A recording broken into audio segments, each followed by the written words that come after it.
예, 저는 대전대학교의 중등특수교육과에 있는 손지영입니다. 예, 우선 이렇게 정말 앞서서도 계속 제가 강조를 했는데 이런 자리에 초대해 주셔서 너무 감사하고요.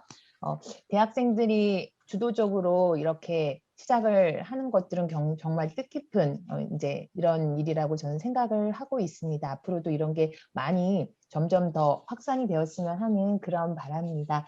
어, 저는 이제 앞서서도 여러 많은 분들께서 말씀을 해 주셨는데요. 이제 우선 뉴스를 이렇게 보고 하면은 이제 뭐 이 뉴노멀이라는 이런 말이 계속 이제 뉴스에서 사용이 되고 있더라고요. 그래서 이제는 코로나 이전에 그런 게 노멀이 아니라 이제 코로나 이후 포스트 코로나의 이 시대가 새로운 이제 뉴노멀이 되는, 그래서 코로나 이전으로 완벽하게 돌아가는 게 아니라요. 이제 한번 우리가 1년 이상 이 코로나를 겪으면서 뭔가 이 대학 생활에서 뭐 수업하면서 많은 것들을 새롭게 경험을 했잖아요.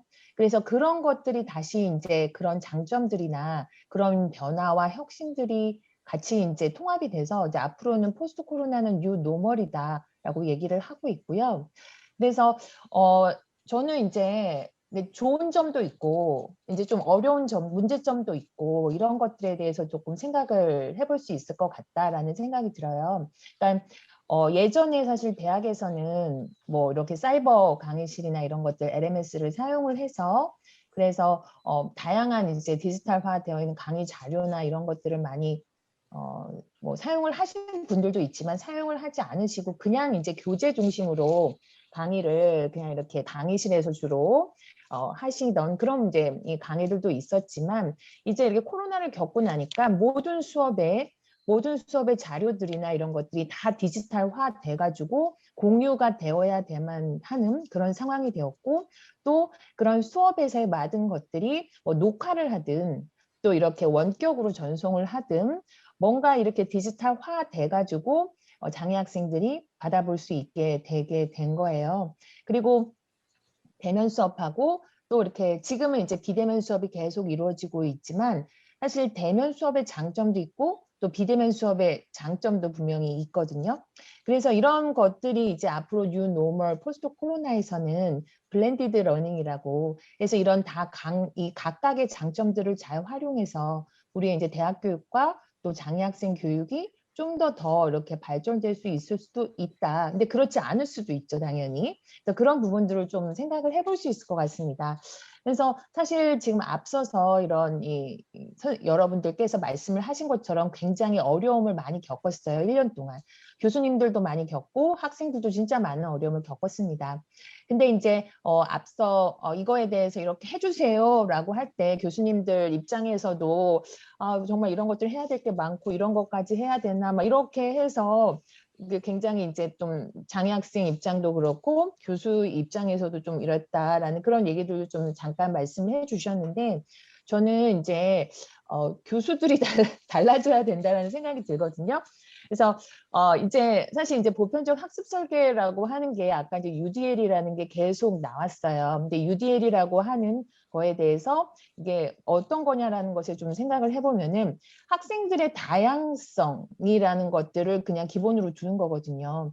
그래서 사실 예전에는 학생들을 그냥 뭐 동질적인 걸로 이제 봤다면 지금은 학생들은 다 너무나 다양한 특성과 요구를 가지고 있고 그런 요구들을 정말 다 반영을 해서 정말 수업을 효과적으로 제공할 수 있도록 하는 게 교사의 역량이거든요.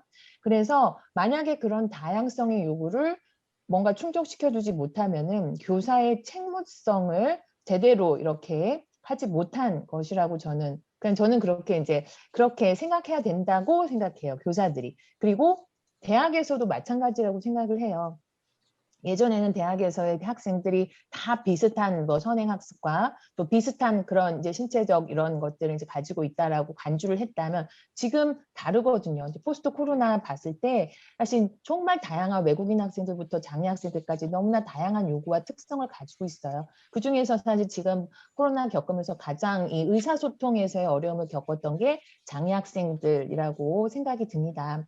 그래서 이제 교수들한테 이렇게 부탁을 하는 게 아니라 교수들이 정말 이런 다양성의 요구들을 내 수업에서 이 요구들을 충족시킬 수 있도록 교수들이 이런 다양한 선택권을 주시도록 노력을 해야 되고, 그래서 뭔가 자신의 정보, 이 강의에 대해서 전달을 제대로 할 수 있도록, 그리고 수업 자료들이 제대로 학생들한테 전달될 수 있도록, 사실 그런 거는 이제 교수의 책무성이다. 교수가 당연히 학생들한테 가르쳐야 하는 것의 어떤 의미다라는 생각이 들고, 또 사실 우리가 법이 보장되어 있잖아요. 장애 학생들 입장에서는 장애인 차별금지법에 의해서도 장애 학생들이 어떤 상황에서도, 특히 정말 교육 상황에서는 당연히 보장돼야 될 의사소통의 어떤 기본적인 권리라고 생각이 됩니다. 그래서 이런 UDL이라고 하는 거를 기본으로 깔았을 때 우리가 이렇게 해주세요. 대학 쪽에 교수님들한테 이렇게 당연하게 사실 이제 학생들은 요구를 할 수 있어야 되고, 또 교수님들과 학생들은 그 부분에 대해서 정말 우리의 책임이다, 책무다라고 생각하고, 이제 이 시대에 맞게 교수의 역할, 교수자의 역할도 변화돼야 된다라는 생각이 들었습니다. 그러면은 그렇게 교수자들의 인식과 그거에 대한 변화가 같이 이렇게 이루어지면 정말 포스트 코로나에서는 더 정말 시너지 효과가 돼서 이런 다양한 이제 컨텐츠들, LMS 시스템들, 이런 부분들 지원들이 더 효과적으로 이루어질 수 있지 않을까 생각이 되고요. 그리고 이제 제가 사실 저도 이제 작년부터 수업을 이제 쭉 강의를 했는데, 제 강의에 이제 전맹 시각장애 학생이 있었어요. 그래서 이제 줌으로, 또 저는 이제 줌으로도 하고, 그러니까 실시간으로도 하고, 또 동영상 녹화 강의도 하고, 또 중간중간에 이렇게 대면을 할 수 있는 상황이 있었을 때 대면도 하고, 세 가지를 같이 이렇게 병행을 했었거든요. 근데 이제 그때 보면은 이제 줌으로 이렇게 하는 그런 수업을 좀 생각을 해볼다면은, 보면은 이제 줌에서는 주로 PPT를 자료를 많이 사용을 하고, 또 보면은 중간중간에 동영상을 이렇게 보여주기도 했거든요. 그리고 PPT를 하다가 필기를 하기도 했어요. 그리고 이런 것들이 좀 있었었거든요. 그러니까 시각장애 학생 입장에서는 이런 다양한 시각적인 정보에 대해서 사실 그냥 이제 저는 그래서 가능하면은 PPT를 할 때 PPT에 내어 있는 정보를 말로 한번 다시 반복을 해서 화면에 나와 있는 정보를 내가 말로 놓치지 않게 계속 반복을 해줘요. 교수들은 되게 말을 많이 해야 된다고 생각이 되거든요. 그리고 이제 동영상 같은 경우는 사실 제가 동영상이 재생이 될 때 사실 중간중간에 말을 하는 거는 다른 학생들에게 또 이런 부분들에 대해서 조금 하는 것에 어려움이 있긴 있어요. 그래서 그 전에 동영상이 재생이 되기 전에 이런 화면의 내용들이 있을 것이고, 이런 걸 조금 더 자세하게 미리 설명을 하고 동영상을 플레이해요. 그리고 필기할 때도 그냥 필기만 하는 게 아니라 제가 필기를 하는 거를 읽으면서 말하면서 얘기를 합니다. 근데 아까 손수영 교수님도 말씀해 주셨지만 그렇게 하는 게 시각장애 학생들한테만 도움이 되는 게 아니라 사실 비장애 학생들 입장에서도 더 반복 학습이 되는 것 같아요. 저는 그래서 학습적으로 더 이렇게 계속 이런 시각적인 정보에 대해서 설명을 구체적으로 더 구두로 해준 거가 더 많은 학생들에게 도움이 된다라고 생각이 들고요.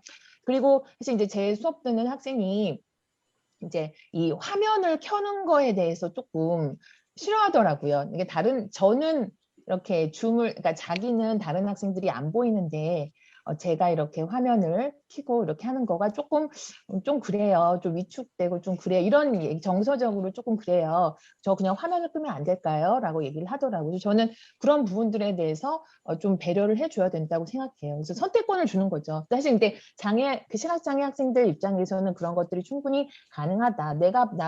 그 화면에서 내가 사실 이렇게 보여지는 모습에 대해서 또 그 매뉴얼에도 그런 얘기가 나오더라고요. 저시력장애 학생들은 화면에 막 얼굴을 갖다 대야 되는데 그 모습이 보여지는 것에 대해서 굉장히 싫을 수 있다라는 거죠. 그래서 저는 그렇게 그럼 넌 꺼도 돼. 근데 비장애 학생들은 안 돼. 너네들은 출석 처리를 해야 되니까 끄면 안 돼. 난 이런 식으로 사실 조금 뭔가 선택권을 줘야 된다라고 생각이 들고요. 청각장애 학생들 같은 경우에는 아까 이제 저희 이제 아까 발표하신 분이 이런 좀 다양한 자막 자동 생성 프로그램 이런 것들 여전히 좀 어려움이 있다라는 얘기를 좀 해주셨어요. 그래서 저는 이제 실시간 화상 수업을 이제 하는 경우에는 당연히 사실 이제 실시간으로 문자 통역 서비스가 당연히 제공이 되어야 된다라는 것들이 당연한 의사소통의 권리다라고 생각을 하고 있어요. 그래서 그 부분은 대학 자체에서 해결하기 어려움이 있잖아요. 국가적으로 정부에서 이런 전문 도움이나 이런 서비스들을 통해서 제공해 줘야 된다고 생각하고요. 그리고 이제 그 대학에서 보면은 실시간 강의뿐만 아니라 동영상 강의를 녹화해서 학생들한테 제공을 하는 경우도 있거든요.